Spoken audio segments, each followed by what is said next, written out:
You know, guys, for how bad Call of Duty has been for the last 4 years, there is something very beautiful about the franchise at the moment. That beautiful thing is how many people finally start realizing all of the issues with Call of Duty on so many different levels. Not only when it comes to gameplay, not only when it comes to the development, not only when it comes to Activision, but everything as a whole. Every single time people gas up the new COD, talking about how it's going to be the most advanced COD of all time, when everybody says that they're super excited. I mean, this came from Charlie Intel last year towards the end of Vanguard before MW2 came out, and I'm not going to bother rotting my teeth by reading this. All I'm going to say is this happens every single year where people are like, wow, this new COD is going to be amazing. I'm so happy. No, we're not paid by devs. And then the new COD comes out and it's dumpster juice gooch sweat and it just sucks. And well, guys, unfortunately for us, the nonsense never ends. I mean, you know how Activision gets down, you know how I get down on this channel whenever people gas up Activision, and whenever there's talk of sales and revenue, and people want to start making the whole argument about,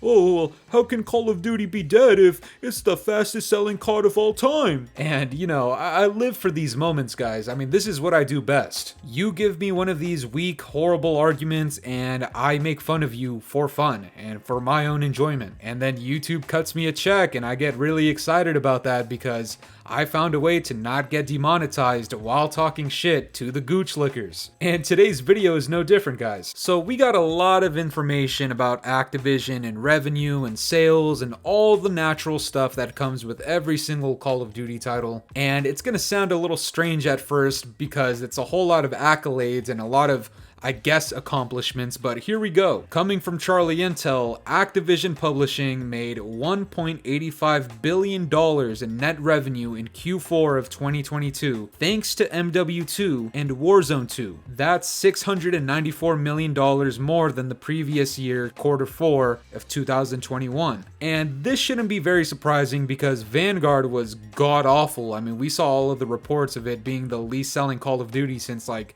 2007. And here's another one. Activision also says that Modern Warfare 2019 Part 2 had the best-selling Q4/launch quarter in the franchise's history. Isn't that amazing, guys? I mean, Activision must be doing some great things with the COD franchise for this to be happening. This one's my favorite one because here on the channel, I talk about this quite a lot. Activision Blizzard generated $1.82 billion in revenue from microtransactions in Q4 of 2022 for a total of $5.83 billion in 2022. And this is just amazing news, guys. I mean, so many people are fighting the good fight in trying to make COD good again, trying to get Call of Duty back on track, trying to push the developers to give us good quality titles. And it's just amazing knowing that absolutely none of it matters because people still buy microtransactions in 2022 and 23 in a game like Call of Duty Modern Warfare 2019 Part 2. What an amazing title, guys. I mean, here, like over 3 months out after launch, you know, 10 maps. I mean, this is amazing. This is absolutely worth it. I mean, at this point, it sounds like everything is going right. With all of these stats and all of these accomplishments and accolades and all of this stuff that Activision is pushing out on the public, you would think, you know, oh, Call of Duty's in a great spot. You know, it's not dead like everybody's saying. You know, Call of Duty is alive and well, as Charlie Intel once famously said. And then there was a 75% decrease in the player base. To the casual gooch lickers out there, this is amazing news. And for a game that's supposed to last us 2 years, you would think this is all good. I mean, who wouldn't be good with getting Shoot House, Shipment, and Museum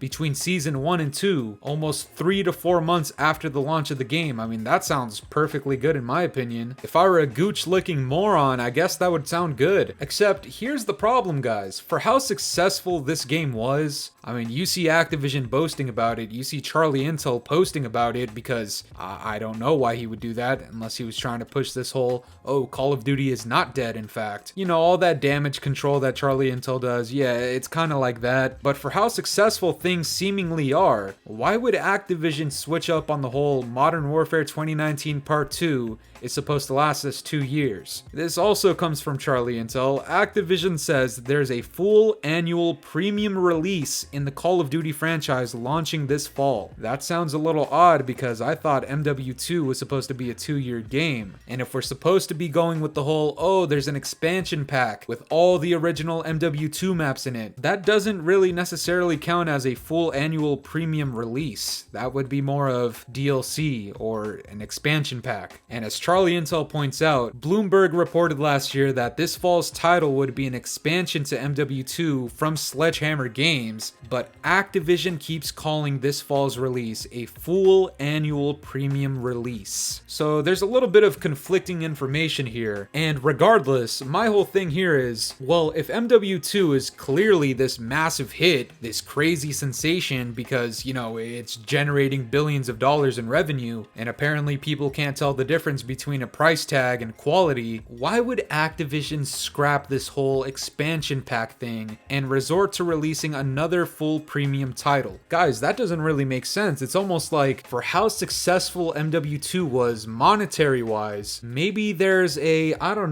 dip in the player count, you know, that we've reported on multiple times here on the channel. Maybe there's a lot of issues that I've also reported on this channel that could possibly be driving players away. Maybe there's a lot of underlining issues like Season 2 coming out 3.5 months after launch, being delayed, and yet for some reason there's only 2 maps in Season 2. You know, it's almost like people are tired of the game already after only a few months, and now the desperation starts to kick in for Activision because they really want to meet their sales. They really want to meet that number by the end of the year, and no matter which way you cut it, for how successful this game was in the first 2-3 months because of Warzone 2 and because of the nostalgia bait of this game, there was simply no way this game would stand the test of time at all. I mean, MW 2019 somehow, some way got away with it, but MW 2019 Part 2, there is no way in hell this game is surviving the test of time. In my opinion, it sounds like Activision is forcing Sledgehammer Games, of all developers out there, to push out some mediocre piece of crap yet again, just to fill in the space. If you guys want my actual prediction on what's happening this fall, and just as a quick disclaimer, I'm not on the inside, I don't receive private information ever, but my personal prediction is Sledgehammer's about to spew out whatever garbage they can, and it's probably going to be paired with MW3 campaign remastered, or maybe that expansion pack with the MW2 maps would actually come out. I don't know, at this point I'm thinking of ways for Activision to make up some money because this game is certainly not going to handle it. Listen guys, Activision is not on your side. Activision has never been on your side. Infinity Ward, if they cared about the community, they would give us more than 2 maps in Season 2. Think about this guys, for all of the money, all of the revenue that Activision just finished reporting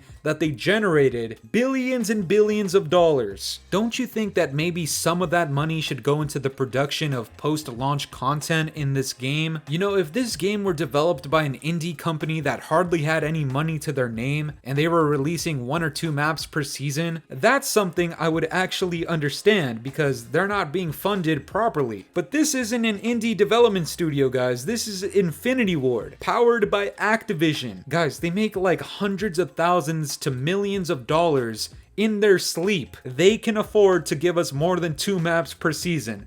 But why don't they? Because if you think people are going to be happy with 2 maps in Season 2, what the fuck makes you think this game is going to last for 2 whole years? It's obvious why there's a premium release coming out this fall. MW2 was not as good as a lot of people made it out to be. Scatmaster called it out, guys. I said, hey, hold on to your money. Don't pre-order this game just yet. I'm gonna say it right now, guys. Please remember these words. Whenever that premium release comes out in the fall, whether it's a full game or it's the expansion pack, whatever it is, do not spend your money on it. Let people buy it first. Review it. Don't think about how successful it is, because that's always to do with money. It's never to do with quality. Anytime they say this is the fastest selling, highest selling, whatever the fuck selling, at this point, that's a red flag. Guys, let's be honest. MW2 sucks Prestige's Key's balls. This game is not good. And that's nothing against Prestige's Key. All I'm saying is, this game sucks his balls. Whenever that new Call of Duty thing comes out this fall, just save your money. I'm not saying don't buy it. I'm just saying wait on it, because I can guarantee you if it's actually an original Sledgehammer title, it's probably going to be rushed, it's not going to be fully developed, it's definitely not going to be good initially at launch, even if you pair it with the expansion pack of MW2 maps. And it just sucks because if you're looking at it from a sales perspective, this game should have blown everything out of the water. But now it's a lesson to everybody. Just because it sells well doesn't mean it can stand the test of time. It doesn't mean the game is good. And you're seeing it right now. Activision is desperately resorting to Sledgehammer Games putting out any pile of garbage that they possibly can last minute. But that's gonna do it for me today, guys. I'm curious to know what you guys think about this. What do you think we're getting in the fall of this year for Call of Duty? Let me know what you think down in the comments below, and if you enjoyed today's video, make sure to leave a like, subscribe if you're new, hit the bell notifications to stay up to date with my newest videos, and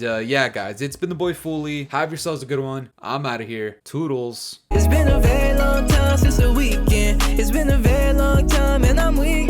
It's been a very long time since you seen me. Don't know why.